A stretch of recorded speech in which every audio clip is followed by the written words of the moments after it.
bien? Ah voilà, ça se connecte. Mmh. Bonsoir, bienvenue. Donc, l'appel départemental des Hauts-de-Seine et la commission ICF que je représente avec Véronique Bévilacqua, voilà, que vous Bonsoir. voyez. Elle va vous faire un petit coucou, voilà, derrière Voilà. sa caméra. Donc ICF, je pense que maintenant vous savez, c'est tout ce qui est information et conseil aux familles. Donc on est ravis de vous accueillir pour cette conférence Addiction, drogue et alcool avec le docteur Nicolas Bonnet.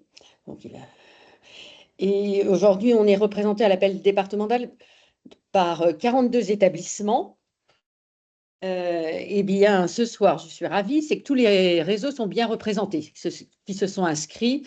Donc, on a une vingtaine d'appels d'établissements, donc ça fait plaisir voilà, que tout le monde ait répondu à notre appel, à cette conférence. Cette conférence va être enregistrée, je vous le reprécise, comme ça pour ceux qui veulent la revoir ou envoyer un replay pour les présidentes d'appel ou tous les CA. Voilà.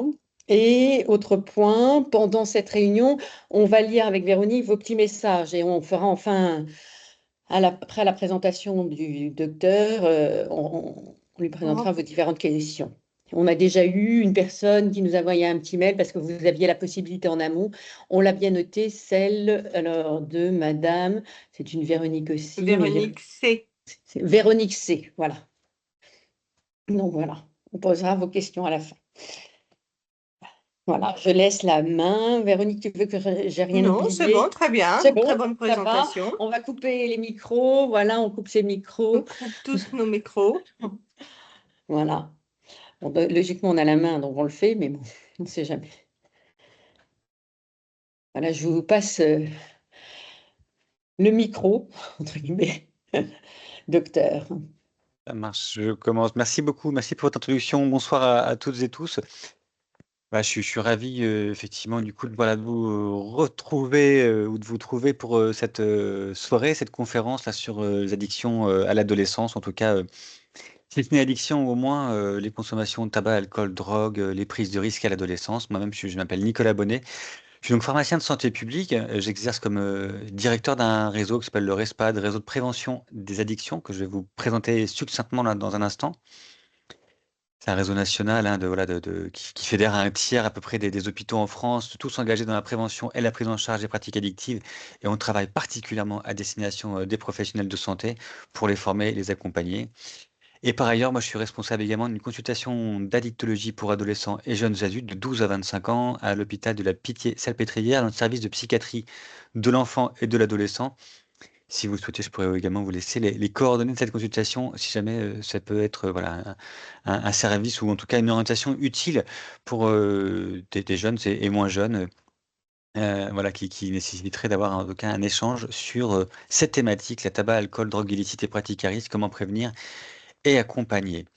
Donc la conférence est enregistrée, voilà, évidemment, vous pourrez toute la revoir. Mes diapositives, moi, je vous les enverrai également. En tout cas, enfin, vous pourrez du coup les rediffuser, les redistribuer. Elles sont totalement copyleft, aucun droit dessus. Enfin voilà, j'ai plutôt plaisir à ce que les gens les réutilisent. Et par ailleurs, évidemment, dans le chat, n'hésitez pas à poser vos questions, hein. Ce qu'on se disait, c'est que s'il y a des questions qui sont vraiment importantes en temps réel, ben, vous n'hésitez pas à m'interrompre et puis j'y répondrai volontiers. Et puis sinon, on les traitera à la fin de la présentation. Le RESPAD en 2 mots, juste pour vous dire que le RESPAD, ouais, c'est un réseau de prévention des addictions. Je fais pas de publicité, mais c'est juste pour vous resituer ce que je fais comme travail. Puis maintenant, une vingtaine d'années, je suis directeur de ce réseau, qui est un réseau national, qui a de nombreux partenaires, qui a un interlocuteur privilégié, pardon, de l'ensemble des tutelles, ministère de la Santé, mission interministérielle de lutte contre les drogues et les conduites addictives. Voilà, on est présent dans différents types d'associations, différents types de bureaux. On est présent également à l'international. Et on porte des thématiques qui sont aujourd'hui reconnues et très largement diffusées et financées par les pouvoirs publics. Voilà, et on a donc pas mal de projets qui sont autour du tabac, de l'alcool, du cannabis, des drogues illicites et puis de la promotion de la santé également beaucoup puisque on a à cœur de défendre avant tout aussi les comportements vertueux pour la santé. C'est ce que je vais faire ce soir, c'est-à-dire de se dire que finalement quand on parle d'addiction et notamment quand on parle d'addiction à l'adolescence, On parle d'abord de l'utilisation de produits et pour lequel il faut évidemment minimiser les risques. Et puis, notre objectif en tant que professionnel, c'est de garder les gens en meilleure santé le plus longtemps possible. Et ça contribue très largement à la promotion de la santé. Je profite également, là, même si c'est pas, je ne l'ai pas remis en diapositive, si cet âge, adolescence, vous intéresse, je ne peux que vous inviter à lire un livre qui s'appelle L'âge sauvage, qui est passionnant, qui est un livre qui nous raconte à quel point, du coup, chez les animaux comme chez les humains, il y a une période qui est dure à définir, dont le début est compliqué à dater, la fin également, qui des fois est très longue, des fois est très courte, qui est un âge sauvage où il y a un besoin d'indépendance, de prise de risque et en même temps de réconfort et en même temps de sécurité et en même temps de besoin de se découvrir. Voilà, donc un âge avec beaucoup d'ambivalence et c'est cet âge-là qu'on va voir au cours de notre webinaire de ce soir. Quoi d'autre quand on parle du coup de diction, de prise de risque à l'adolescence? D'abord des questions qui se posent. Alors c'est pas forcément que vos questions, quoique. Vous voyez, je vous avais écrite avant de recevoir le mail que vous m'avez fait suivre ce soir et finalement cette question de comment amener le jeune à une prise de conscience, voire une adhésion, c'est une question qu'on retrouve dans ce que vous m'avez envoyé. Comment faire émerger chez le jeune le besoin, l'envie d'être accompagné? Comment dialoguer également avec l'entourage des ados, donc les autres adolescents, mais également voilà, les pairs, PIRS, qui peuvent également être engagés dans les prises en charge, avec les parents aussi, avec l'école. Dialoguer avec les parents, on va le faire ce soir. Dialoguer avec les parents également, je vous montrerai différents types de supports qui aujourd'hui sont extrêmement intéressants à diffuser très largement auprès des parents d'adolescents. Et puis, comment aborder également, quand on parle à un ado, la notion du plaisir, des bénéfices, des risques liés aux consommations. Parce que quand on parle de drogue, quand on parle de consommation, on parle avant tout, évidemment, de plaisir d'abord, hein. La raison pour laquelle on consomme des drogues, la raison pour laquelle on a des prises de risques à l'adolescence, c'est avant tout dans une recherche de plaisir. Alors, quand on a dit tout ça, hop, il y a des questions qu'on pourrait se poser si on était en petit groupe ou en tout cas si j'étais à côté de vous, je vous demanderais qu'est-ce que vous en connaissez de tout ça, là, de ces pratiques à risque, de ces consommations à l'adolescence et de ces prises de risque et puis ces méthodes de prévention. Qu'est-ce que vous croyez en savoir, hein, vous voyez, les croyances, les choses dont on a finalement peu de certitude et puis surtout qu'est-ce que vous voudriez en savoir, vos besoins, vos désirs, là, les raisons pour lesquelles vous êtes présent ce soir en visio. Ces 3 questions, elles sont extrêmement intéressantes quand on fait une intervention, une formation, parce que du coup, on part des connaissances, on arrive un petit peu sur les croyances, les incertitudes, et puis surtout, on identifie rapidement comme ça les besoins des personnes. Ces questions, on peut les redécliner différemment. Je vous dirais aussi comment vous repérez, vous, aujourd'hui, les consommations. Vous êtes parents, a priori, d'étudiants, d'élèves, d'adolescents, en tout cas, dans des collèges, des lycées d'Île-de-France. Donc, comment vous vous repérez, comment vous intervenez, comment vous savez, en fait, si votre enfant, votre fils, votre fille fume, tabac, cannabis, alcool, prend d'autres produits, et cetera. Quels sont les outils dont vous avez connaissance, les ressources? Qu'est-ce que vous connaissez si jamais vous découvrez du coup des consommations? Quelles sont les ressources dont vous connaissez? Où est-ce que vous pouvez orienter également du coup jeunes, avec vous, sans vous, tout seul, et cetera. Enfin, voilà, différents types d'informations qui sont pas forcément toujours très connues, bien qu'accessibles, bien que disponibles, bien qu'on ait voilà, différents types de structures, et je vous les représenterai néanmoins, pas forcément toujours très disponibles, tout ça. Et donc, en quoi c'est pas suffisant et qu'est-ce que vous proposeriez du coup pour améliorer cette situation? Alors, améliorer la situation, je ne sais pas si c'est ce qu'on va faire ce soir, mais en tout cas, on va tâcher d'y contribuer, de faire en sorte que ça soit, voilà, qu'à l'issue de cette intervention, vous ayez peut-être davantage d'informations. Et en préambule de tout ça, moi, j'ai envie de qu'on se rappelle que d'abord, les produits sont pas l'unique cause hein, des troubles individuels ou sociaux qui sont repérés par l'usage. Le corollaire de ça, c'est de se dire que l'abstinence, c'est pas la solution à tous les problèmes. Ça serait, euh, je veux dire, génial si c'était le cas. Enfin, voilà, on aurait juste qu'à arrêter les consommations pour que tous les problèmes disparaissent. Évidemment, il y a beaucoup d'autres choses qui rentrent en ligne de mire, notamment ce qu'on appelle la systémie, hein, donc du coup, tout le système, et notamment le système familial, qui est du coup aussi une source forte de prise de risque à l'adolescence, hein, quand la famille va mal, va pas très bien, ou quand la systémie en tout cas dysfonctionne, évidemment, c'est souvent des situations compliquées pour les ados. Un autre constat en préambule, c'est qu'un usage de produits puissants ne fait pas nécessairement problème, et à l'inverse, on peut utiliser des drogues avec très très peu d'effets psychotropes, comme par exemple le tabac, et qui sont pour autant lourdes de conséquences individuelles ou sociales. Et voilà, et vous savez à quel point effectivement, voilà, ces types de l'affirmation est vraie, hein, il y a vraiment des produits, vous pouvez prendre une fois de temps en temps de l'héroïne dans votre vie ou de la cocaïne, et cetera. Vous n'aurez aucune complication, aucune dépendance, et cetera, à ces produits. Surtout vous, si vous avez maintenant dépassé la majorité, ce que je crois. Pour beaucoup d'entre vous, et ben, du coup, on ne devient pas dépendant après la majorité, enfin après 18 ans ou 20 ans, en tout cas quand votre cerveau est mature, il n'y a pas de dépendance qui se crée après si on n'a pas commencé les produits auparavant. Et par contre, voilà, s'il y a des consommations résiduelles ou chroniques, pardon, de produits qui sont même pour autant eux-mêmes considérés comme doux, et bien évidemment, ça peut être lourd de conséquences individuelles. Quand on parle de drogue aussi, il y a une question à se poser parce que c'est intéressant, c'est souvent un sujet ou un objet un peu fantasmatique. Là, on est en train, voilà, on parle de ces produits, on a plein de représentations, plein d'idées reçues dessus, mais surtout, on sait pas trop en fait qui en consomme et trop souvent on est, on retient uniquement les affirmations qu'on a lues, entendues dans la presse. Télévisuels notamment avec voilà, ces focus qui sont faits sur quelques consommations, quelques consommateurs de produits par contre très très fortement emblématiques ou médiatiques et puis on a l'impression que tout le monde les consomme. La réalité souvent est très loin de tout ça. Donc qui fait quoi en France? On va juste se rappeler qu'en France, ben voilà, les trois produits principaux consommés, ça reste l'alcool, le tabac, le cannabis. Alors ça c'est en population générale. Je vous montrerai dans un instant ce que c'est chez les jeunes. Mais en population générale, c'est important de se le rappeler parce que ça veut dire que, vous voyez, ça, c'est vraiment trois produits qui sont extrêmement présents dans notre quotidien. Trois produits également pour lesquels vous, en tant que parent, vous avez une nécessité d'accompagnement aussi, d'éducation également à réaliser. Trois produits également qui sont à l'origine, en tout cas pour les deux premiers, l'alcool et tabac, de 20% de la mortalité en France. La consommation d'alcool et de tabac est à l'origine d'une mort sur 5 prématurée en France. D'un décès sur 5 avant 65 ans est lié uniquement à des consommations d'alcool et de tabac. 75 000 pour le tabac, 45 000, 40 000 pour l'alcool. Et pour l'alcool, en plus, cette mortalité, elle survient pour la moitié d'entre elles, quasiment, chez des personnes qui sont non dépendantes. D'où ces enjeux extrêmement importants de santé publique, avec un dernier titre que je pourrais vous dire, hein, c'est que le coût social du tabac, par exemple, c'est 150 milliards d'euros par an en France. Le coût social de l'alcool, c'est un petit peu moins de 110 milliards d'euros en France. Coût social, hein, donc les complications sanitaires, voilà, l'impact pour la société, les années de qualité de vie perdues, etc., etc. Le cannabis derrière, vous voyez, toujours pareil, beaucoup de gens qui en consomment, hein. Grosso modo, on va considérer qu'il y a à peu près 1 million à 2 millions de consommateurs quotidiens de cannabis, pardon, réguliers de cannabis, il y en a 1 million de quotidiens, et parmi ces 1 million de quotidiens, il y en a 10%, 80 000 qui sont dépendants. Je vous passe ces autres chiffres, juste pour se rappeler qu'ils sont bien plus bas que tout le reste. Donc en fait, si on a une focalisation à faire, c'est évidemment sur ces trois premiers produits. Si on fait le focus sur du coup ce qui se passe parmi vos ados, ben voilà ce qui se passe. Et là, on va dire belle information, c'est-à-dire une baisse continue des consommations d'alcool, de tabac, de cannabis parmi les élèves de troisième depuis maintenant voilà, plus de 10 ans, quoi, presque 15 ans, on a une baisse continue. Que ce soit d'expérimentation, que ce soit l'usage récent, ça diminue. Très très bonne nouvelle. Si on augmente un petit peu notre focal et qu'on voit un peu ce qui se passe maintenant à 17 ans, sur une période un peu plus longue, on prend 20 ans, 22 ans quasiment d'études du coup de ces consommations. Là encore, on a une baisse continue des consommations de tabac, d'alcool et de cannabis. Et ça, c'est une excellente nouvelle. C'est un reflet de toutes ces politiques de prévention qui ont été mises en place, de tout l'engagement d'un nombre considérable de professionnels de la prévention, de la relation d'aide, travailleurs sociaux, etc. Ce qu'on peut dire aujourd'hui, vous voyez, à la lecture de ce graphique, c'est qu'on n'a jamais aussi peu fumé à 17 ans qu'aujourd'hui. On est passé en tabagisme quotidien de plus de 40% en 2000 à 15,6% en 2022.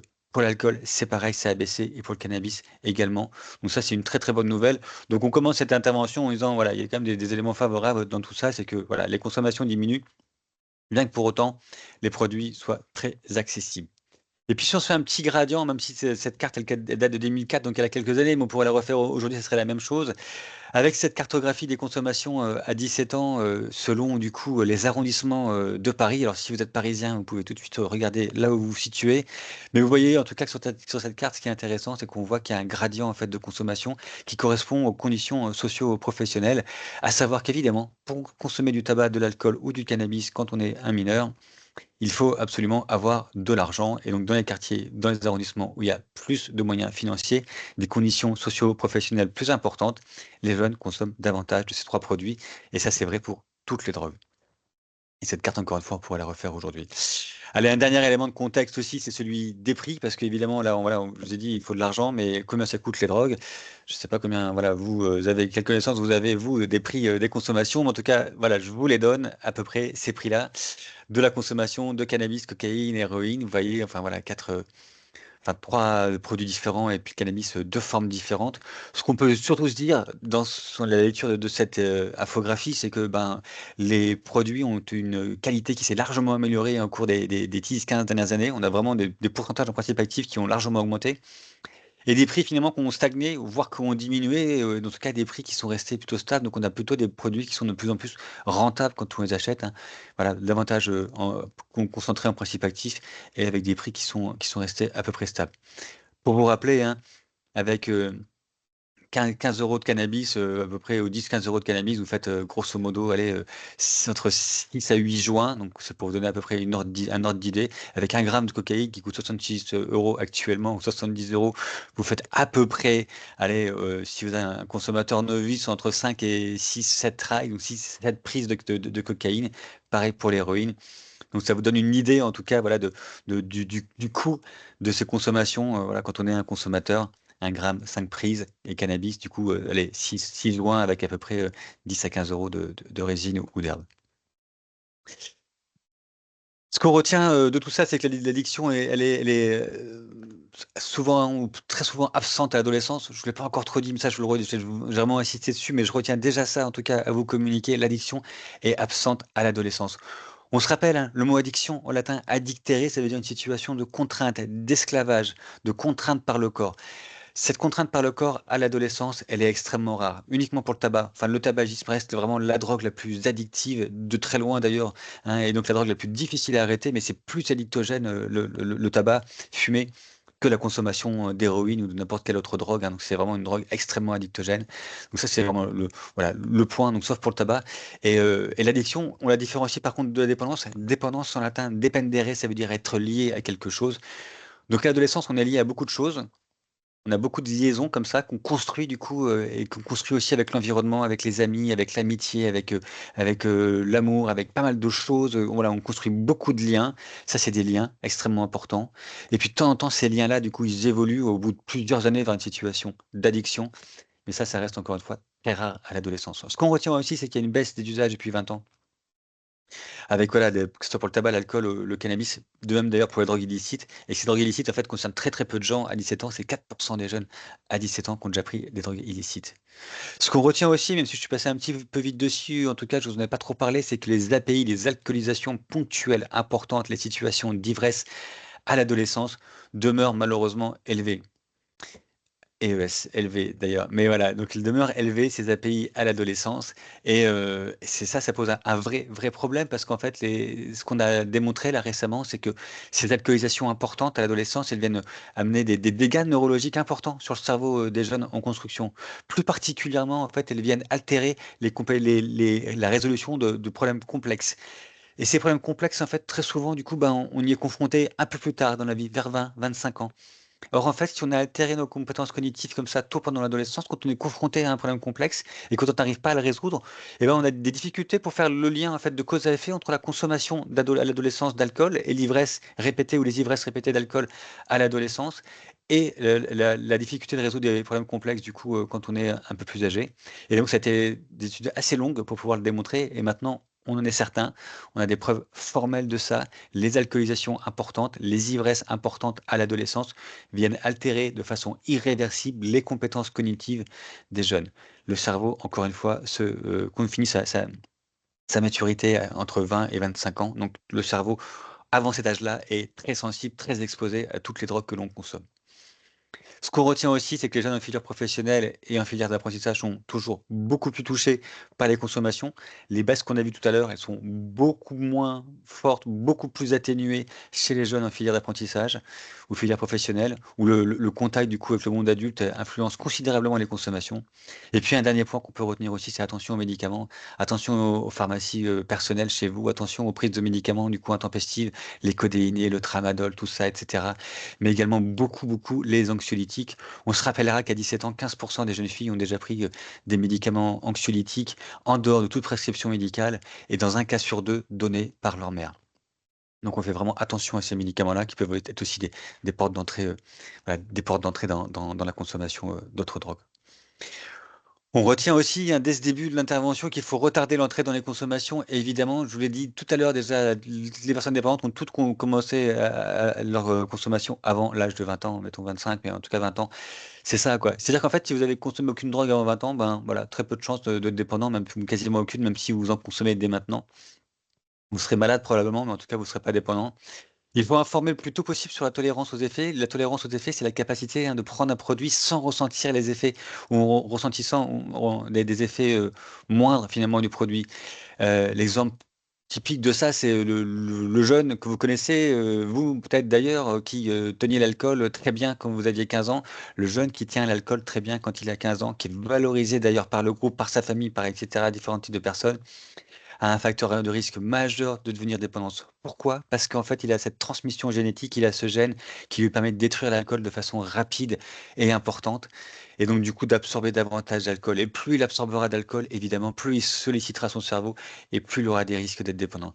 Et ça, c'est quelque chose de très important, parce que ça veut dire qu'en fait, dans votre famille, si au-dessus de vous, vous avez 3 générations de personnes alcoolodépendantes, ce qui peut arriver, c'est pas la dépendance qui se transmet de façon génétique, c'est uniquement la capacité de détruire l'alcool rapidement qui se transmet. C'est ce gène qui vient synthétiser du coup pour une enzyme qui vient détruire l'alcool qui se transmet et qui du coup amène un facteur de risque de dépendance. Et puis enfin, voilà, ce qu'on retient, c'est qu'il faut informer de façon objective sur la dangerosité des drogues. Et c'est ce que je vais tenter de faire ce soir également, hein, de vous dire que les drogues ne sont pas égales, évidemment, en termes de dangerosité. Alors ces drogues, quelles sont-elles? Et comment on les a? Alors d'abord, ces drogues, il faut se rappeler que c'est un marché mondial avec des enjeux économiques aujourd'hui qui sont excessivement forts. On peut y accéder par des navigateurs comme Tor, voilà, qui nous permettent on va dire, de passer sous les radars à peu près du coup des sites de vente en ligne illégale. Donc il y a effectivement une offre très importante de drogue qui s'est développée sur Internet, mais également sur les réseaux sociaux, sur Instagram, sur Telegram quand ça a existé. Sur d'autres réseaux sociaux, on a beaucoup, beaucoup de produits. Et vous voyez, même si ce site, il a un petit peu daté, l'idée, c'est qu'on a sur des sites internet, donc sur le darknet, où vous pouvez accéder à ce que vous voulez avec, grosso modo, c'est un peu l'Amazon, hein, Amazon de la drogue. Vous avez en même temps sur la gauche les différents types de produits. Vous commandez, vous les, vous avez les commentaires des consommateurs, vous avez même également la garantie d'être livré. Si vous n'êtes pas livré, vous pouvez vous retourner contre le vendeur et être remboursé, etc. C'est exactement comme n'importe quel site de vente en ligne avec les mêmes garanties pour les acheteurs. Ça, il y en a maintenant beaucoup de sites comme ça. Mais vous voyez, c'est pas parce que ces sites-là se sont développés que pour autant les consommations ont augmenté. Et ça, c'est intéressant aussi, hein, c'est de dire que voilà, l'offre ne fait pas tout. C'est pas parce qu'on a beaucoup d'offres de produits que pour autant derrière les consommations sont importantes. Ces drogues, hein, dont on commence en train de parler, là, ben, évidemment, on peut les classifier. Alors, on peut les classifier de différentes manières. Il y a une classification qui est intéressante, même si vous ne lisez pas là sur la diapositive les noms des produits, c'est de se dire qu'en tout cas, ces produits partagent différents types d'effets. Et ça, c'est un document qu'on a réalisé avec, dans l'équipe où je travaille, avec mes collègues voilà, dans mon équipe. C'est se dire que les produits, ils partagent 4 dimensions. Ils sont un petit peu dépresseurs, c'est-à-dire, voilà, ils endorment, ils sont hallucinogènes, ils sont stimulants, puis ils peuvent être également antipsychotiques. Et qu'en fait, un même usager peut avoir, du coup, pour un même produit, différents types d'utilisation. Et ça, c'est une question qui se pose très frontalement aujourd'hui pour le cannabis, hein, qui devient un cannabis thérapeutique, donc qui devient cannabis, voilà, qui devient en même temps soigné à un moment donné quelque chose, qui est le cannabis également hallucinogène, délirogène, mais c'est le même cannabis qui peut avoir une autre utilisation du coup à un autre moment de la journée. C'est le cannabis qui peut être stimulant le matin également pour vous donner notamment de l'appétit. On appelle ça orexigène, ça ouvre l'appétit, le cannabis, mais c'est également le cannabis qui permet de vous endormir. Et vous voyez, toutes ces dimensions autour d'un même produit fait que du coup, on a besoin d'avoir ces classifications qui mélangent comme ça un peu les différentes drogues pour se dire que finalement, le plus important d'abord, c'est de commencer à comprendre ce que dit le consommateur. Ces drogues, on peut les classer aussi sur d'autres modes, sur des modes de dangerosité. Alors, je passe sur celle-ci, je remets plutôt cette planche-là. C'est juste pour se dire qu'en fait, les drogues, on peut essayer de voir en fait en quoi elles sont plus toxiques les unes par rapport aux autres. Et ouais, cette classification qui est extrêmement intéressante, elle vient objectiver en se basant uniquement sur de la recherche, sur de la science, que les drogues les plus toxiques, les plus, voilà, notamment, enfin, si on regarde toute la partie du coup, méfait pour le consommateur et méfait pour les autres, hein, le rouge et le violet, là, du coup, c'est l'alcool, l'héroïne, le crack, cocaïne, voilà, et tabac, quoi. Mais donc, on a donc là les produits licites, tabac et alcool qui sont vraiment en tête de gondole, qui sont les produits qui restent les produits les plus toxiques.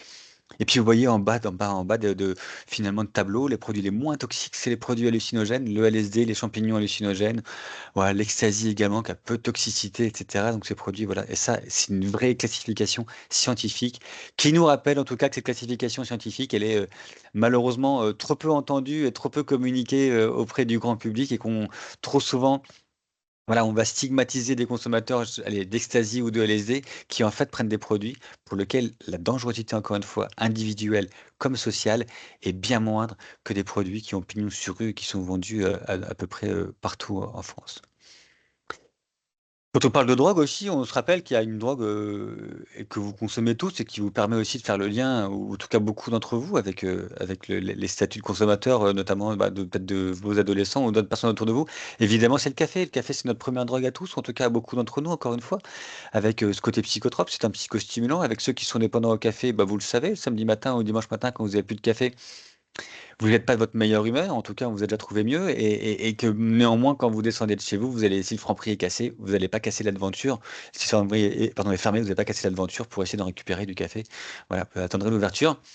Donc on voit que c'est une dépendance qui pour autant n'a même pas de comportement forcément paradoxaux, mais en tout cas c'est une vraie drogue qui fait que du coup, qui permet de nous dire que finalement on fait tous partie aussi de cette même famille des consommateurs de drogue, quel que soit le produit, on a cette expérience en commun, et ça c'est une expérience qui est commune quand même dans à peu près partout dans l'espèce humaine. La drogue, c'est donc pas du tout un phénomène de jeunesse, hein, et on l'a vu sur les graphiques de tout à l'heure, c'est d'abord quelque chose, et on vient de le voir aussi avec le café, quelque chose qui nous touche tous et qui est surtout, d'abord, avant tout, un phénomène d'adulte. On vient de se rappeler hein, que l'alcool, le café, le tabac, des médicaments, ce sont vraiment tous des drogues. Qu'une drogue, c'est juste un produit qui vient modifier l'état de conscience, indépendamment, totalement de la dépendance. Des drogues extrêmement puissantes n'amènent aucune dépendance, comme par exemple les produits hallucinogènes. LSD, tout à l'heure j'ai parlé, champignons hallucinogènes, sont des produits extrêmement puissants qui n'amènent aucune dépendance chez le consommateur, bien qu'elle soit très très psychotrope. Donc oui, la dépendance c'est différent de la drogue. La drogue c'est juste un produit qui vient modifier à un moment donné le fonctionnement de votre cerveau. On vient de voir aussi avec les drogues illégales, c'était quand même, c'était de loin pas les plus dangereuses, et que les plus dangereuses c'était quand même les drogues légales, et que le tabac et l'alcool c'est les plus mortels, c'est les plus addictogènes. C'est celle qui a la dangerosité sociale également la plus élevée et que finalement la légalité, ça c'est juste un classement qui a été fait de façon plus ou moins arbitraire, qui se base sur voilà, beaucoup de représentations, beaucoup de postulats qui sont avant tout moraux, politiques, idéologiques, etc., mais qui ne se basent pas en tout cas sur la science. Et qui, ça nous peine, j'ai envie de dire, en tant que professionnel de santé, parce que ça veut dire que ben, voilà, dans notre spécialité, finalement, on est une des rares spécialités ou un des rares domaines médicaux ou du soin pour lequel en fait, ben, on n'applique pas les règles de la science et on est tout le temps en train de courir derrière des représentations politiques très souvent autour des consommations. On se rappelle aussi qu'évidemment, hein, c'est pas, et je vous ai dit, hein, on devient dépendant après plusieurs consommations et on devient addict après encore plusieurs années de consommation et ça c'est une certitude.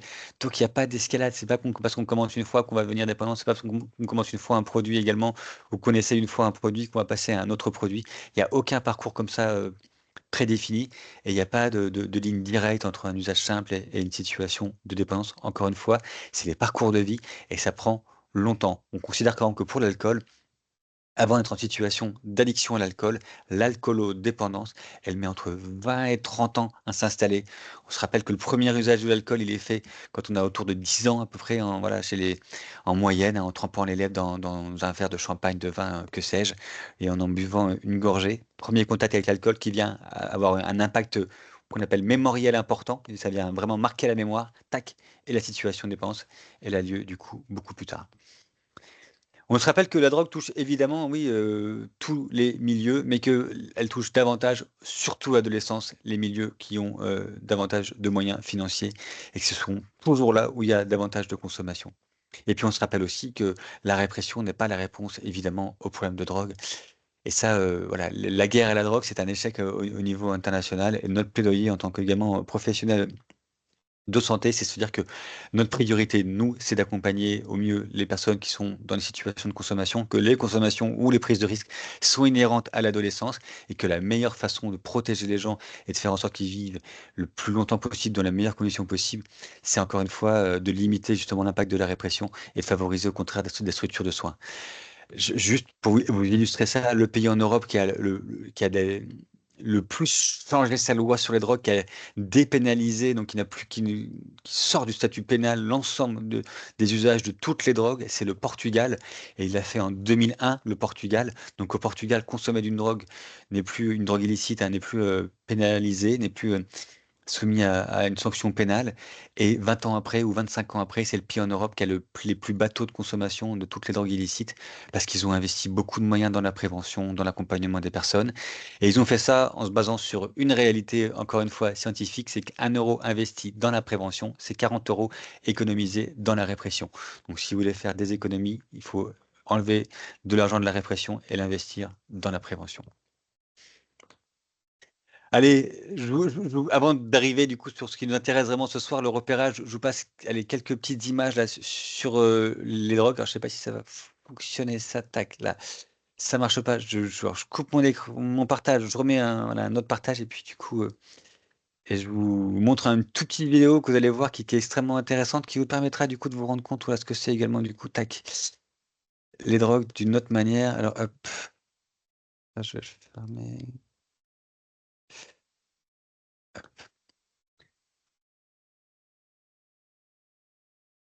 J'en ai pour une seconde. Hop.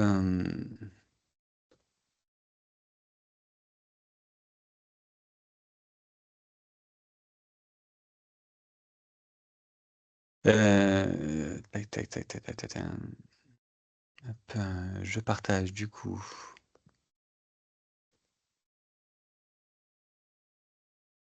Allez, je monte ça. Je pense que.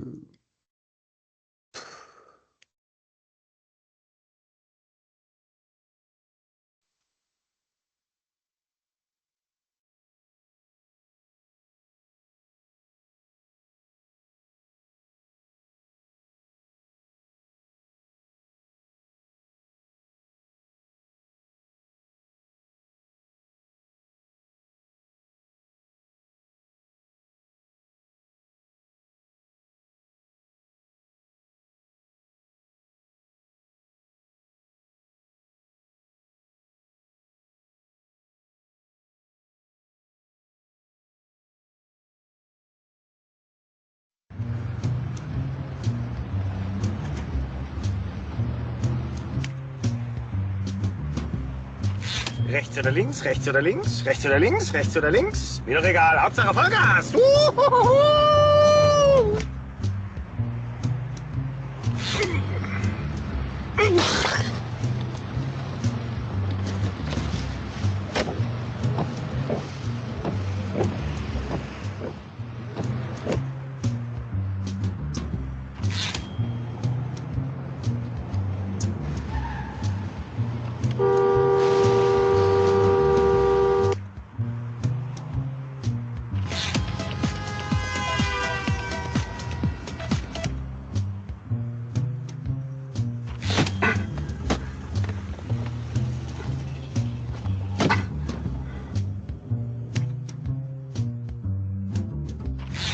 Alle Autos, alle Ampeln. Weg, weg, weg.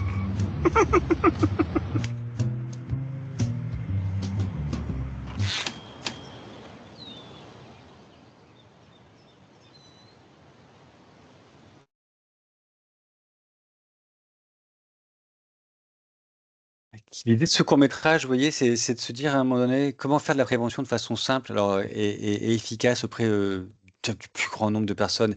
Et pour le coup, en fait, ce type de support, c'est vraiment des supports qui fonctionnent très très bien. Vous savez pas comment aborder la question des drogues avec des adolescents, vous projetez ce support-là. C'est un support qui permet de parler des produits, vous voyez, qui permet de parler des risques associés aux produits, sans pour autant du coup se placer dans les conséquences de l'usage, hein. On comprend bien que le cher monsieur va avoir quelques accidents de voiture s'il continue à prendre des produits au volant. Pour autant, on voit pas d'accident. Et ça permet à chacun du coup d'avoir des représentations de ce que sont les usages des produits et de comment on peut les utiliser et en prévenir les risques. Très bon moyen de prévention, ça dure 5 minutes.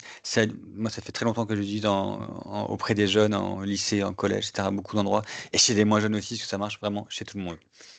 Ces produits, ils sont nombreux, hein, on s'est rappelé, il y a l'alcool, vous voyez, cette molécule d'alcool qui est évidemment toute petite, hein, vous la connaissez si vous avez fait si vous avez quelques souvenirs de chimie de vos études. Voilà, C2H5OH, c'est cette molécule qui est toute petite. Elle est intéressante parce que comme ça, quand on la présente comme ça, on voit que comme elle est toute petite, elle va partout. Elle va partout dans le corps, elle attaque l'ensemble des tissus parce que le OH là que vous voyez, HO là sur la gauche de la diapositive, évidemment, celui-ci, ben, il est très réactif, donc il vient attaquer le cerveau, il vient attaquer le foie, il vient attaquer le cœur. Cette molécule, elle est extrêmement toxique et elle est extrêmement présente partout. Elle est partout présente. On en a évidemment une culture très particulière en France, et même si on est un petit peu sorti maintenant de toutes ces représentations, on se rappelle quand même qu'en France, hein, la consommation d'alcool moyenne par habitant et par jour, ça reste 2,5 verres d'alcool pur par habitant et par jour en France. Donc c'est voilà, c'est beaucoup. C'est 25 grammes d'alcool pur par habitant par jour en France. Ça reste beaucoup. C'est 11 litres d'alcool pur par an.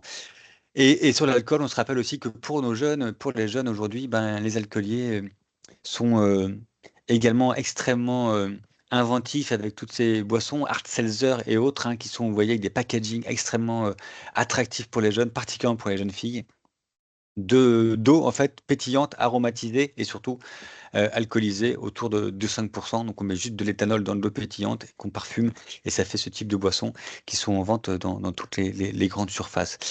Deuxième produit dont on a parlé, le cannabis, mais juste pour vous rappeler comment ça se présente, hein, enfin voilà, ce qui pousse du coup dans les caves des immeubles ou dans les armoires voilà, aménagées pour, c'est ça, c'est sur la gauche de l'écran, c'est ce cannabis sativa dont on va en faire du coup de la résine en tamisant le pollen et puis des fois l'huile de cannabis également. Et puis, je vous disais tout à l'heure, un cannabis qui également qui a différents types de formes récréatives, aujourd'hui cannabinoïdes de synthèse, hein, qui a un vrai problème de souci là, aujourd'hui de santé publique parce que ça existe de plus en plus, hein. Ces produits-là, les produits de synthèse, pour se rappeler, en fait, c'est pareil, ça c'est les conséquences de la prohibition. Plus on a prohibé les produits, plus les revendeurs internationaux ont dit, ben, ce qu'on va faire, on va faire des drogues qui sont des copies, des drogues illicites, mais on va changer un petit peu la formule chimique, donc du coup, elles seront plus considérées comme drogues illicites, en tout cas plus comme stupéfiants. Et donc, on pourra les vendre du coup librement dans tous les pays. Et c'est ce qu'ils font. Et c'est ça, c'est tous ces produits qui aujourd'hui se déversent régulièrement voilà, dans tous les pays du monde, qui sont des produits de synthèse. Donc, il y a les cannabinoïdes de synthèse, il y a les opioïdes de synthèse, il y a alors les catinones qui sont toutes ces cocaïnes également de synthèse, etc., etc. À chaque fois, en fait, c'est des copies des produits initiaux qui sont juste, par contre, beaucoup plus toxique. Et puis voilà, dans le cannabis, on a également le cannabidiol hein, que vous connaissez aussi, qui est en vente partout. Peut-être que vos enfants aussi maintenant en consomment parce que c'est quand même extrêmement fréquent, qui reste un dérivé du cannabis, mais qui est en vente libre, qui contient a priori pas trop de THC, donc pas trop de principes actifs du coup enfin délirogènes plutôt, mais qui voilà, qui aujourd'hui est un business extrêmement florissant. Hein, ce CBD, voilà, qui a beaucoup de propriétés également du coup également thérapeutiques. Tac, j'avance là-dessus. Hop. Le tabac, ça reste pour moi voilà, un ennemi, hein. Dans le champ des drogues, on a beaucoup d'adversaires, mais le tabac, c'est un vrai ennemi. Ouais, c'est plus pareil, quoi. C'est un ennemi pour lequel on doit absolument, du coup, se battre ou qu'on doit absolument combattre voilà, le plus possible. Euh, c'est cette drogue qui est trop souvent, j'ai envie de vous dire, banalisée à l'adolescence. Et les parents viennent nous rencontrer en consultation en nous disant, voilà, mon fils, ma fille fume du cannabis, boit de l'alcool, prend tel ou tel produit, etc. Et en fait, on s'aperçoit aussi que l'ado fume 10 ou 15 cigarettes par jour. Et pour nous, en tant que professionnels, c'est cette consommation en fait qui est la plus problématique. Cette consommation que l'adolescent va garder le plus longtemps dans sa vie. Et c'est celle-ci que, s'il ne l'arrête pas, va lui amener des complications et des maladies, pour nombre d'entre elles, mortelles. Avec notamment toutes ces formes, comme par exemple la chicha. Et puis la chicha, ben, c'est se rappeler ce que c'est que la chicha, comment ça existe. Donc on a fait un flyer là-dessus. Et puis dans ce flyer, on rappelle notamment, c'est un flyer qui se transforme en affiche, que vous voyez qu'une séance de chicha, quand vous faites une séance de chicha, ou quand vos enfants font une séance de chicha, ils avalent leur peu de nicotine, donc il n'y a pas de risque d'être dépendant à la nicotine, au tabac, pardon, quand vous êtes du coup fumeur de chicha, hein, c'est très peu de nicotine. Par contre, alors en monoxyde de carbone et en goudron, c'est un équivalent énorme en nombre de cigarettes, hein, c'est 20, 30, 40 cigarettes. Ouais, donc c'est vraiment des grosses consommations à chaque fois de monoxyde de carbone et de goudron, donc la chicha, une fois de temps en temps, ça va. Pas une fois l'été, quoi, une fois par an, je sais pas comment vous dire, partagé en tout cas. Mais la chicha régulière, en tout cas, c'est évidemment pareil, une source de complications respiratoires importantes. La vape aussi, bien sûr, on peut en parler. La vape, c'est extrêmement important comme outil pour arrêter de fumer, hein. Nous, on soutient, comme de très nombreuses structures de prévention, l'utilisation de la vape pour arrêter de fumer. Néanmoins, et vous le savez aussi, aujourd'hui, les fabricants, pareil, cherchent à récupérer ce marché de consommateurs de nicotine avec différents types de vapoteuses, plus ou moins fortes, plus ou moins attractives pour les jeunes, puff et autres, hein, multicolores qui font de la lumière là, quand vous tirez dessus. Je suis sûr que tout ça, vous l'avez déjà vu autour de vous. Ces outils, ces cigarettes électroniques, ces vapes qui sont du coup dessinés expressément pour atteindre un nouveau public, sont également du coup à prévenir. Mais on perd pas de vue néanmoins que pour nous en tant que professionnels de santé et pour vous en tant que fumeur, si vous êtes fumeur ou fumeuse, la vape, ça sera toujours énormément moins toxique que la cigarette. On se rappelle, la cigarette, c'est rouler à sens inverse sur l'autoroute avec une voiture de sport. C'est ça le risque de la cigarette. Un fumeur sur deux va en mourir. La vape, c'est rouler à 140 sur l'autoroute quand c'est limité à 130. Il y a un surrisque, certes, mais il reste limité. Et je vous entends dire, on n'a pas suffisamment de recul. Si, on a déjà beaucoup de recul et on a beaucoup de certitude.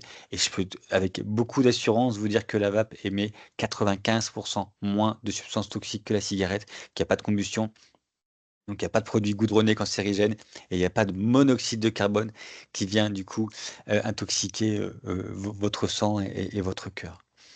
Voilà, la puff, je viens d'en parler. Et puis, il y a quelques produits en plus qui sont aujourd'hui présents, mais que vous connaissez aussi, hein, le protoxyde d'azote, ces petites bonbonnes grises métalliques là, argentées que vous retrouvez sur les trottoirs le matin, notamment le lundi matin ou le dimanche matin, qui viennent même dans les caniveaux, ces fameux ce gaz hilarant qui est également aujourd'hui de plus en plus diffusé et qu'on retrouve du coup dans différents endroits et qui vient aussi du coup amener voilà, cet effet rapide, cette euphorie, ce fou rire, etc., cet effet de flottement on peut retrouver chez de nombreux adolescents. Je vais pas vous faire le catalogue des produits, il y en aurait beaucoup, hein, des produits, puis vous les retrouverez de toute façon dans mon diaporama. L'idée, c'est de se dire qu'en fait, ces produits sont présents, ces savoirs-là, ils sont existants, et je vous dirai surtout comment les retrouver, ces savoirs-là, comment, sur quel site aller si vous souhaitez avoir des informations. Là, le propos, c'est de dire surtout qu'il y a des produits, encore une fois, qui sont majeurs en termes de consommation à l'adolescence, ça reste le tabac, l'alcool et le cannabis, les médicaments un petit peu, et puis que le reste, ça reste pour l'instant des produits qui sont plutôt accessoires. Et ces dernières planches sur les produits, hein, qui nous rappellent, vous voyez à travers cette roue, qu'en fait, initialement, on avait les produits qui étaient au centre de la roue, des dépresseurs, des stimulants, des hallucinogènes, avec des noms bien connus, et puis que les vendeurs, du coup, ont fait pour chacun des produits, des dizaines d'autres produits, et ce cercle, il est centrifuge. Donc du coup, on a à la fin davantage de produits qui sont créés. Et donc c'est une peine perdue de croire qu'on va tout contrôler. Il faut vraiment qu'on agisse d'abord, avant tout, en prévention. Comment agir d'ailleurs en prévention? C'est ça, du coup, allez, ça va être la dernière partie de mon intervention, c'est évidemment agir en prévention. Alors on se rappelait qu'évidemment les consommations de tabac, d'alcool, de tabac et de drogue commencent très souvent à l'adolescence, qu'elles ont des conséquences sur la santé mentale, la santé physique.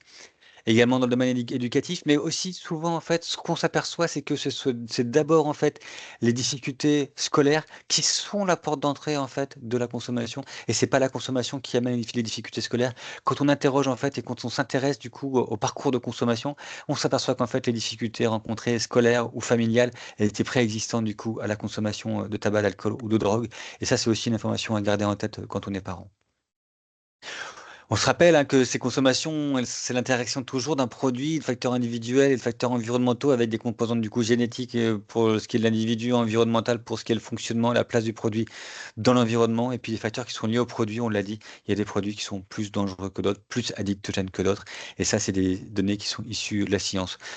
Mais ce schéma, il nous dit, du coup, quand on veut intervenir auprès des jeunes, il faut évidemment des gens qui soient formés de différentes manières, et puis il faut surtout beaucoup de gens de différentes professions. Et on se rappelle que l'individu, voilà, il est au centre évidemment de notre intervention et que finalement, les gens les mieux placés pour faire de la prévention auprès d'un jeune, ça reste vous, évidemment, les parents, la famille. Hein, tout à l'heure, je disais, 1 euro investi en prévention, c'est 40 euros investis en répression. Et cet euro-là, si vous voulez qu'il soit le plus rentable possible, investissez-le, pardon, dans la famille. La famille sera également, du coup, le réseau de prévention le plus important, le plus efficace. Ensuite, c'est l'école, ensuite, c'est les pairs, PAI, RS, et puis après, du coup, c'est la société. On va du coup repérer ces jeunes-là, on va chercher en tout cas à repérer les consommations. Pourquoi on va chercher à repérer les consommations? Parce qu'on va chercher à influencer un parcours.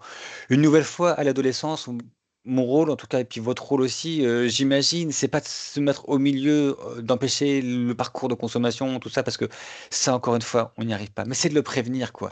C'est de le prévenir et de chercher à l'influencer. Comment? Sur la base de la perception d'un risque ou d'un dommage, et on verra comment on peut du coup percevoir ce risque ou ce dommage. Et puis on va chercher à le faire ça avec une intervention qu'on sait efficace. Et l'intervention qu'on sait efficace, c'est d'abord et avant tout l'auto-évaluation. L'auto-évaluation, c'est donner du coup à chacun d'entre nous, à chacun de vos jeunes, des questionnaires, des outils que je pourrais, voilà, que je vous présente là rapidement, mais qui permettent à chacun d'entre nous de s'évaluer sur ses consommations, de s'auto-évaluer. Et comme ce sont des questionnaires qui sont motivationnels, ils nous invitent, ça c'est sur l'alcool, celui-ci, ils nous invitent du coup à pouvoir avancer et à demander ensuite une aide si on a un niveau qui est trop élevé, un score qui est trop élevé. Ces questionnaires, on les remplit de façon individuelle. Du coup, on a des réponses qui sont objectives à l'intérieur.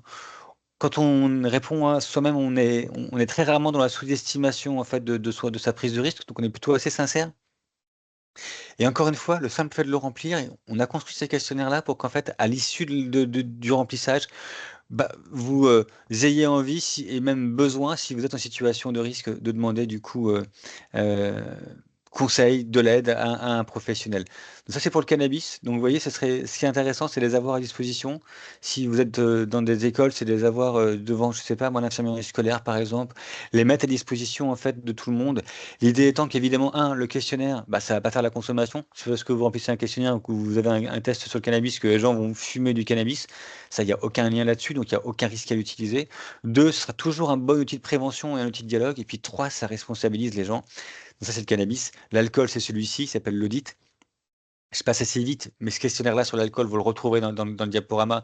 Je peux que vous inviter, vous aussi, en tant qu'adulte, de le faire. Et vous allez voir qu'on est toujours étonné du score qu'on a sur sa consommation d'alcool. Et c'est un très bon moyen également de voir à quel point, du coup, ben, voilà, faire aussi sa propre auto-évaluation quand on est parent, c'est également très intéressant. On peut le faire sur le tabac avec ce test de dépendance à la cigarette. Et puis, on peut le faire également sur les écrans, sur Internet. C'était une des questions que j'avais eues tout à l'heure. Oui, sur Internet aussi, il y a des tests. C'est pas un test sur les jeux, c'est un test sur les écrans qui permet du coup aux jeunes comme aux moins jeunes d'évaluer la place qu'a Internet dans son quotidien.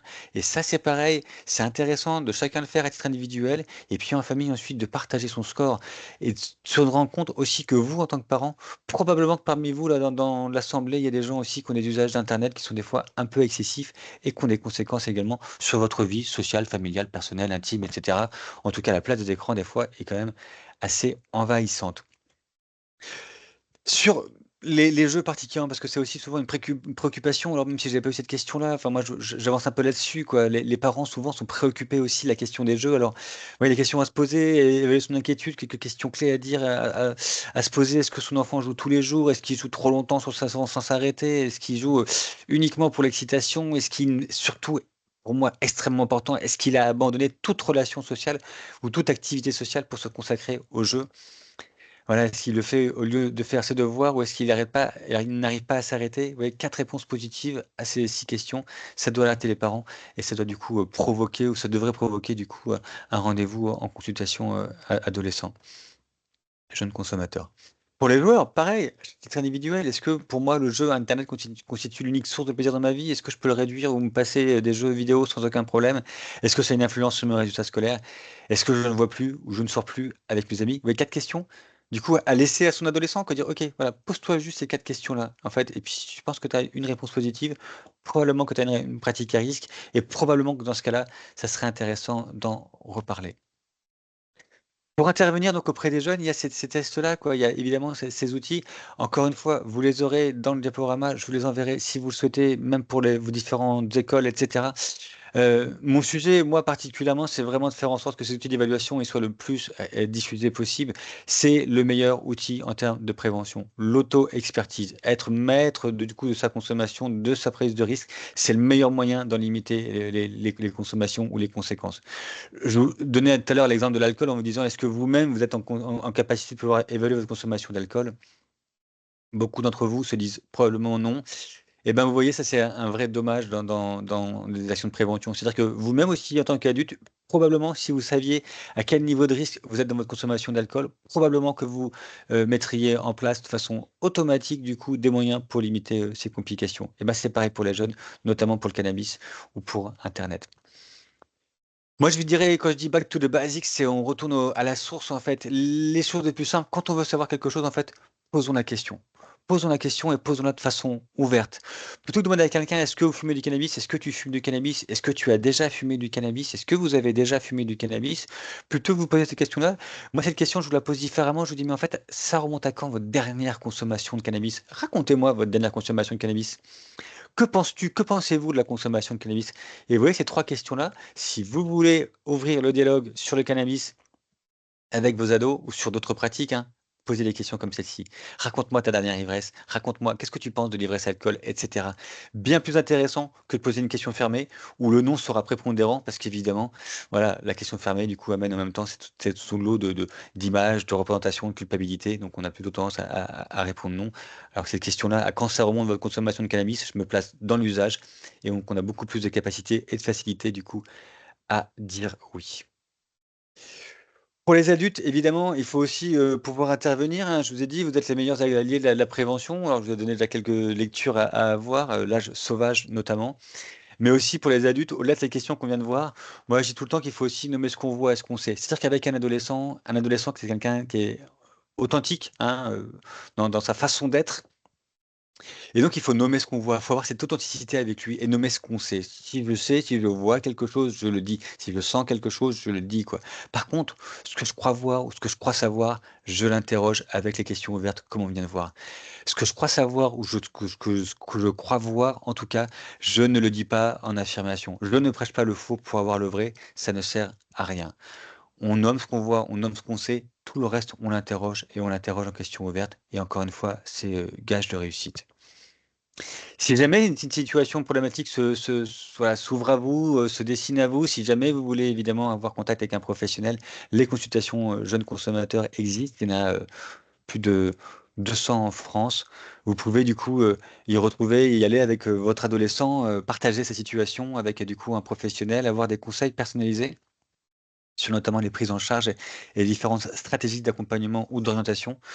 L'accueil des parents y est prépondérant également, puis on travaille surtout sur la motivation au changement, hein. Du coup, on dédramatise les situations, notamment sur les appréhensions excessives souvent des parents.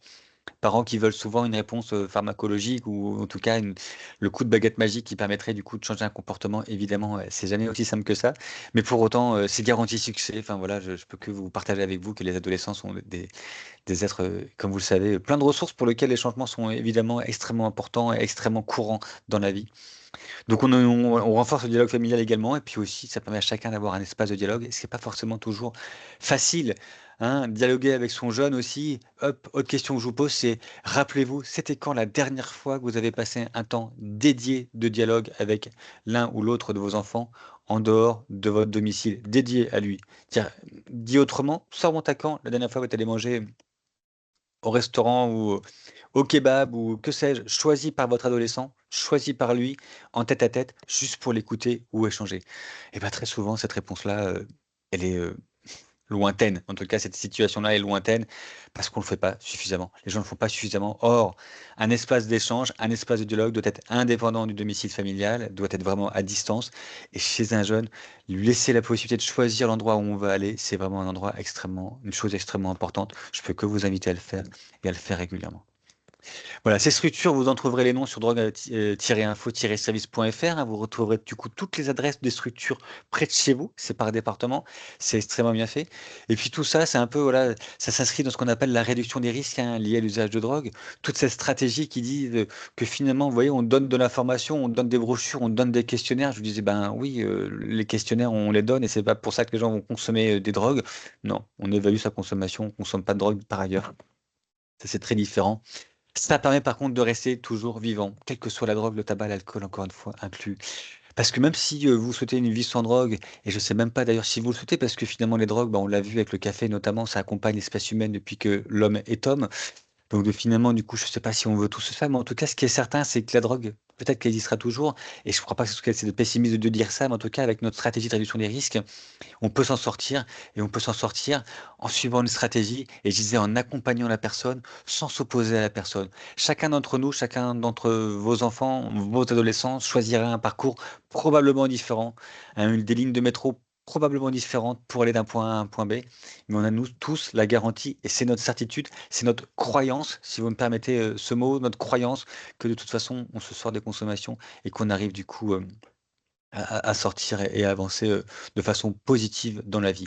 La croyance dans l'autre, dans sa capacité à changer, elle est corrélée de façon extrêmement puissante avec le changement de l'autre personne. Plus vous croyez quelqu'un est en capacité de changer, plus cette personne-là, du coup, va changer.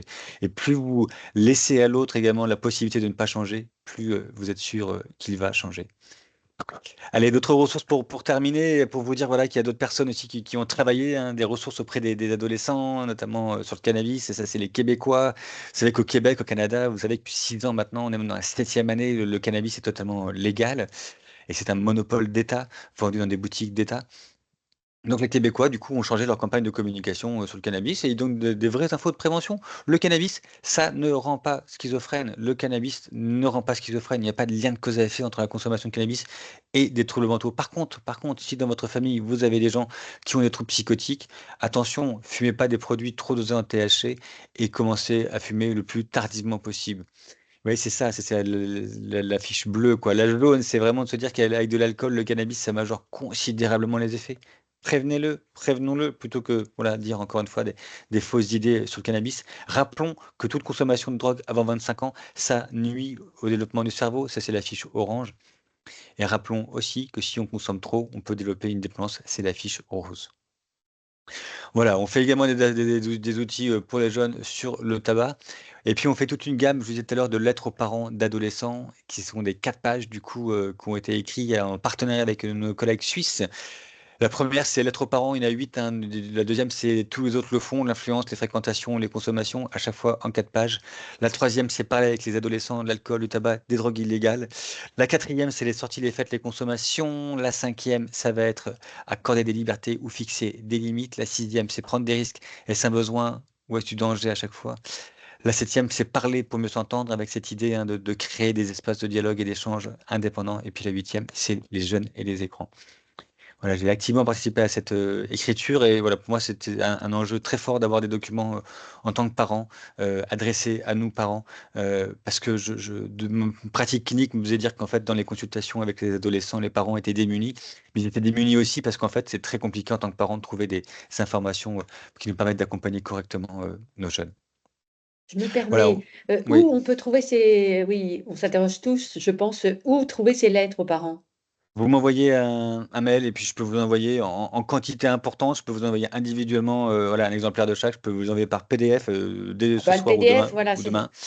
Voilà. voilà, avec Clarisse, on Et, va récupérer parce que c'est je pense qu'on est tous d'accord. et Merci puis voilà, beaucoup. je vous en prie. Et puis du coup, d'autres produits, d'autres images également. Alors après, je sais pas si là où vous êtes dans le webinaire, mais en tout cas, s'il y a des personnes qui travaillent dans les établissements scolaires, infirmerie scolaire par exemple, ces tableaux sur les drogues sont de l'information sur les risques, vous voyez, de la consommation des drogues, sur comment on peut connaître les drogues avec vraiment des informations pragmatiques. C'est des outils de dialogue qui sont extrêmement intéressants. Pareil sur le monoxyde de carbone, hein, qui nous rappelle, comme on a dit tout à l'heure, que la chicha, c'est le maximum possible au monoxyde de carbone.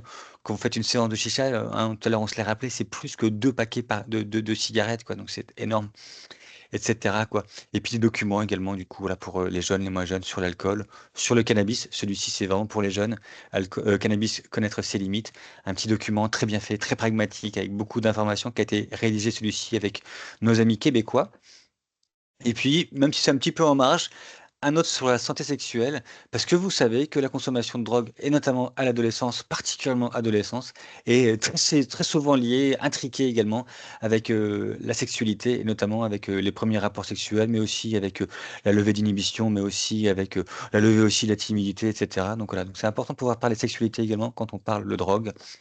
Et puis enfin, voilà, le défi de janvier, hein, qui reste aussi voilà, les prochaines Campagne du coup de prévention nationale du mois de janvier prochain. Voilà, des sites internet encore une fois où vous pouvez retrouver de l'information. Le site également de non aux addictions, oui à ma santé du CIDJ pour lequel Orespad on est partenaire et sur lequel vous pourrez également retrouver beaucoup d'informations extrêmement intéressantes et bien faites. Et puis un dernier site internet de nos collègues suisses. Voilà, moi j'aime beaucoup travailler, vous l'aurez compris, avec nos partenaires étrangers. Monado.ch, alors vous n'êtes peut-être pas toutes suisses, mais en tout cas, néanmoins, c'est francophone. Vous aurez beaucoup d'infos pour les parents, des vidéos, de l'approfondissement, voilà, plein de conseils extrêmement utiles. C'est un chouette site, voilà, qui a été réalisé vraiment à destination des parents d'adolescents. Je termine juste pour vous dire que tout ça, c'est de la promotion de la santé. Voilà, mon cœur de sujet. Moi, je fais la santé publique, c'est de travailler sur la promotion de la santé avec des documents qui sont pour moi, voilà, phares, et je salue à chaque fois comme ça les gens qui m'ont enseigné la déclaration d'Alma-Ata, la charte d'Ottawa. Alma-Ata, c'était en 1978, presque aussi vieux que nous, et la charte d'Ottawa, c'était beaucoup plus récemment que ça, puisque c'était en 96. Oui, mais ces documents, en tout cas, qui viennent du coup nous dire qu'avant tout, prendre soin des autres, c'est prendre soin de leurs déterminants de santé. Voilà, je l'ai à peu près terminé. Je suis à votre disposition, en tout cas, maintenant pour échanger. J'ai essayé de vous proposer, en tout cas, quelque chose autour en même temps des constats épidémiologiques de situation, parce qu'il me semblait que c'était extrêmement important et qu'on ne pouvait pas, du coup, vous voilà, partager sur les drogues sans d'abord se rappeler qui consommait, comment consommer, etc. De se rappeler ensuite quels étaient ses principaux produits, puis les principaux risques liés à ces produits, et puis en disant que finalement les produits licites étaient comme les plus toxiques, et puis après, évidemment, les méthodes d'intervention qu'on peut utiliser pour pouvoir accompagner au mieux nos jeunes et nos moins jeunes.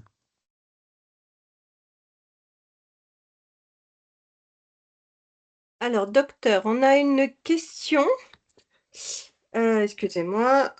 Alors, pouvez-vous nous expliquer les risques importants du déclenchement de la schizophrénie associée à la première consommation du cannabis et d'autres drogues? Alors déjà, il faut se rappeler que les maladies mentales, en fait, c'est une très bonne question, hein. Les maladies mentales sont toujours plurifactorielles. Et ça, c'est aussi quelque chose souvent qu'on oublie, quoi. On devient pas, on ne déclenche pas une maladie mentale comme ça, juste par hasard.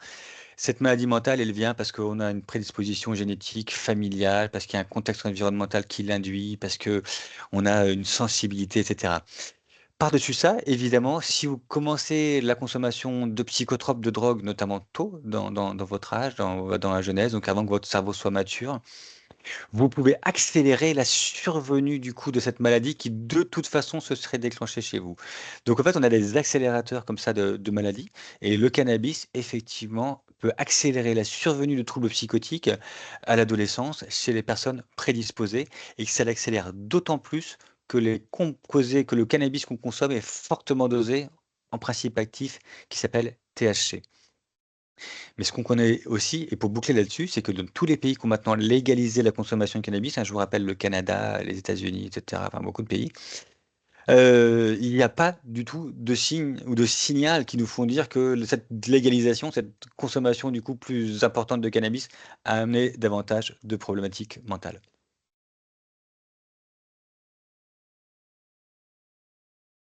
Merci beaucoup. Là, on va terminer cette conférence, oui, et puis on veut en parler à nos enfants. Comment on peut amener la discussion avec les ados? Voilà, oh, j'ai participé à une conférence pour aborder le sujet.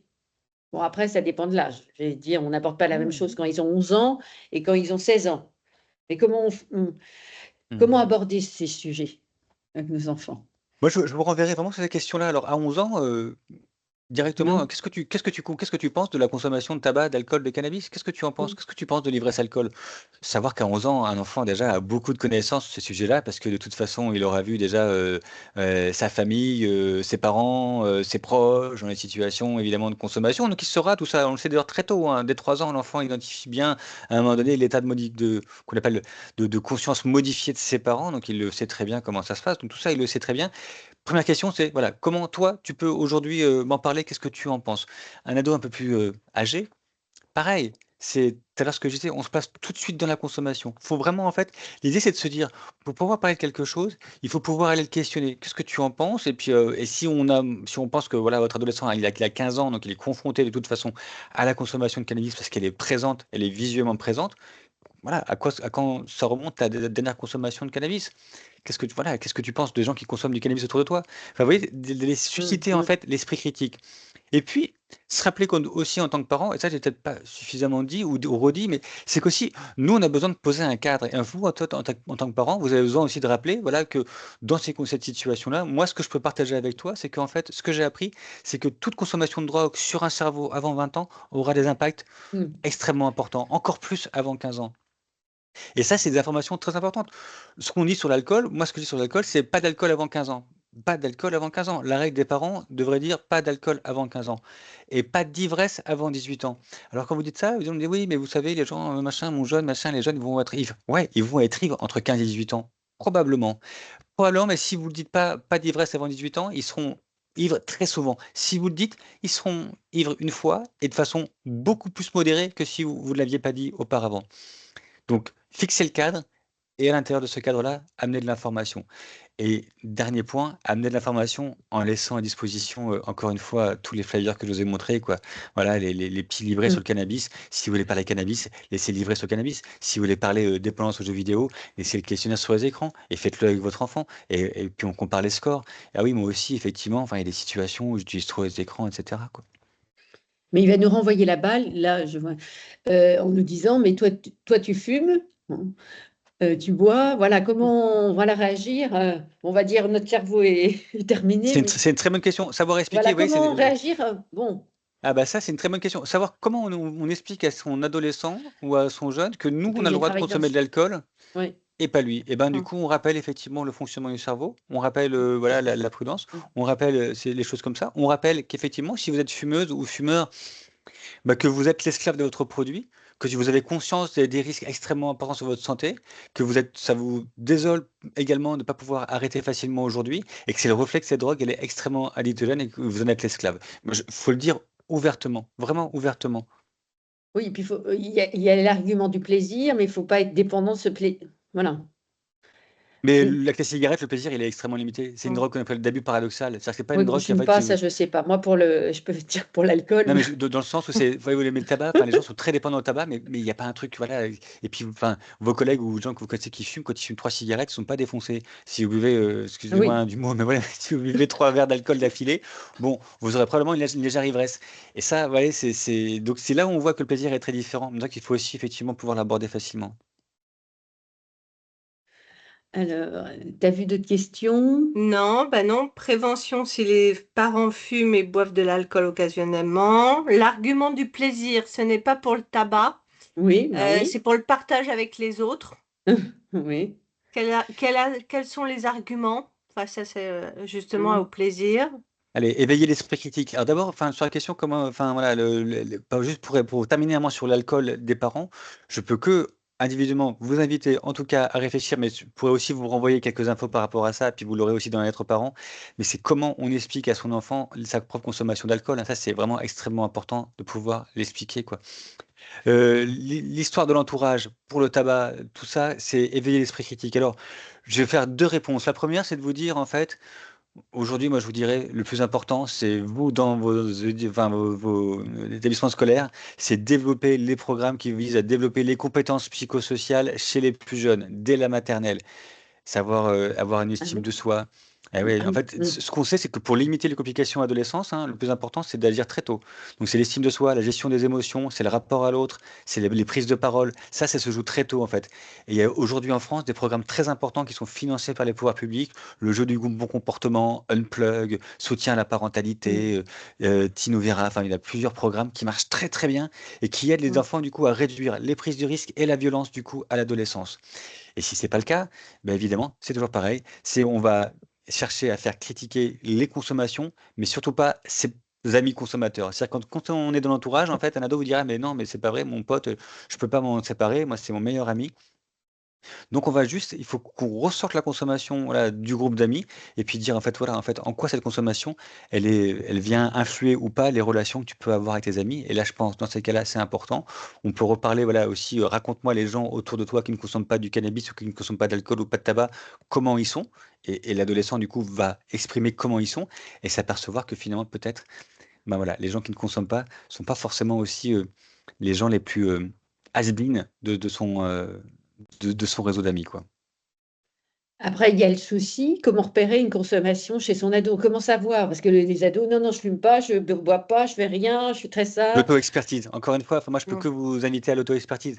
De toute façon, en tant que parent, on est les meilleurs agents de prévention pour pouvoir amener des documents et parler.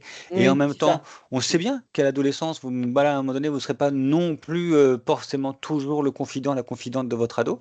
Donc l'auto-expertise, laissez traîner chez vous ces questionnaires Mm. dont je vous ai montré, les petits flyers pour adolescents. C'est le meilleur moyen de faire en sorte que votre adolescent prenne le moins de risques possible. Oui, parce que là, les fêtes arrivent, alors bon, le 31, voilà, c'est tout. Complètement. Oui, oui. Mais oui, si vous avez Est-ce rappelé pas qu'il faut d'ivresse avant prendre une 18 ans, poupette avec tout le monde? Est-ce qu'il eh ouais. y en a qui disent il faut qu'ils goûtent avant?